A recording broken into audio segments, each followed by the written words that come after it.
Alors, pour nous, ce qui est important et ce qu'on essaye de transmettre, c'est beaucoup les soft skills.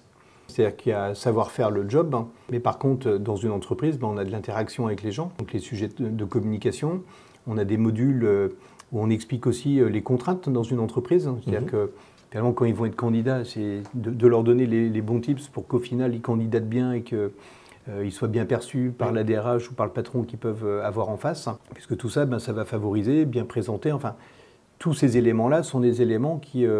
Finalement, souvent dans nos domaines d'expertise, le client en face, il n'est pas expert, donc il ne sera pas en mesure de mesurer son niveau d'expertise. Le seul élément qu'il va pouvoir mesurer, c'est qui il est.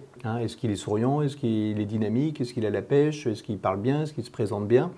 Tout ce genre, est-ce qu'il a de la confiance en lui. Tous ces éléments-là sont les éléments qui vont favoriser l'intégration dans l'entreprise, enfin l'acceptation pour entrer dans la boîte. Et après, une fois qu'on y est, si on est habitué à bien piloter un projet, à bien communiquer avec l'autre, bien écouter ce que nous dit l'autre, puisque du coup la communication, c'est il y a ce que j'aimais, mais il y a ce que je reçois.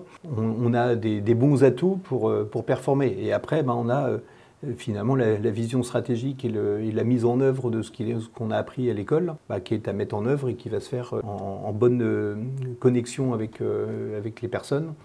Globalement, ça doit dérouler derrière de façon plus agréable.